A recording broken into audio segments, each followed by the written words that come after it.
chaque soir, place maintenant à l'heure d'été. Depuis la fin du mois de juin, nous nous baladons dans la région. Cette semaine, Yann Perrier nous emmène à la rencontre d'auteurs de polars. Ce soir, c'est Nicolas Ménard qui nous reçoit pour son livre « Un trou dans la carapace ». Bonsoir, nous arrivons au milieu de notre voyage à travers le polar. Ce soir, nous allons feuilleter Un trou dans la carapace de Nicolas Ménard, polar qui se passe en Sologne, région que vous connaissez bien, puisque vous y avez grandi et de plus, vous êtes un petit-fils de garde-chasse. Merci de nous accueillir chez vous, Nicolas. Bonsoir. Bonsoir. Mais avant de feuilleter votre livre, Marie-Odile Caillot va nous livrer quelques petits secrets sur vous. Il nous a tous surpris avec son livre. Il avait commencé à écrire quand il était très jeune et puis il a repris son histoire en cours de route et puis il s'est mis à écrire comme ça, c'était assez étonnant. Il est très curieux, dans le bon sens du terme, donc c'est pour ça qu'il se renseigne beaucoup et il a interrogé pas mal de gens pour faire ses différents livres. Là. Et ce qui est étonnant, c'est aussi sa façon d'écrire parce que nous on le voit surtout quand on est l'été en vacances, où toute la famille est réunie et où il y a quand même beaucoup de monde. Et il arrive dans la pièce commune à s'isoler, à écrire. Il est en train d'écrire à son ordinateur ou sur son cahier, en plein milieu d'un brouhaha pas possible. Alors, Nicolas, comme vous l'avez entendu, vous pouvez écrire n'importe où, vous vous isolez mentalement, comment ça se passe ?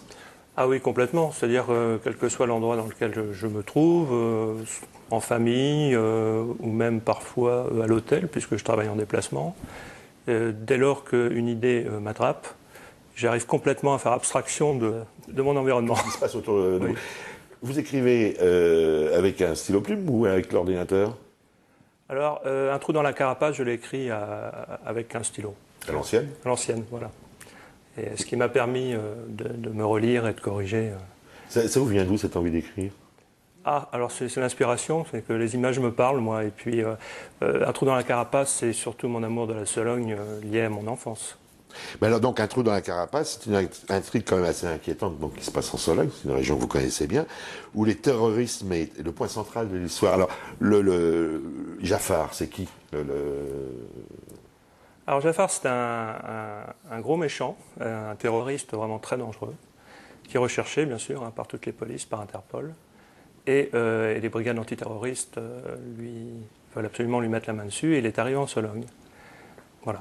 Puis il n'est pas très sympa quand même. Hein. Non, il n'est pas sympa du tout. Il est très dangereux, mais justement ça permet de régler un peu l'échelle de dangerosité dans ce bouquin, c'est qu'il y a beaucoup plus dangereux que Jaffar.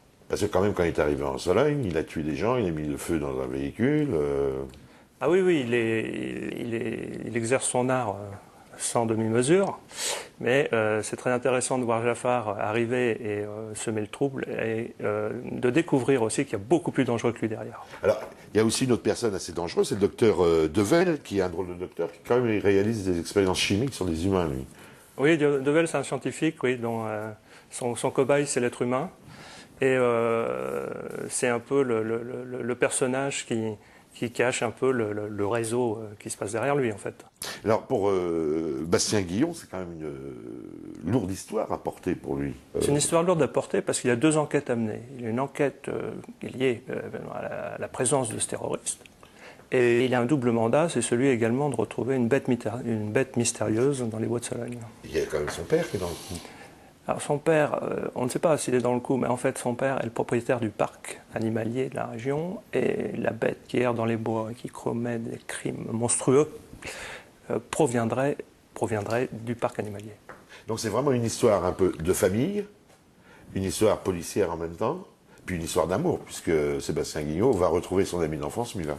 Il retrouve Mila, effectivement, son ami d'enfance, avec laquelle il était très très complice, donc il se retrouve évidemment à la trentaine, à l'aube de la trentaine, et effectivement, il va se passer des choses entre eux. Mais au-delà de l'aspect amour, enquête, etc., il y a un point très important du bouquin aussi que constitue la légende, le conte et le mythe.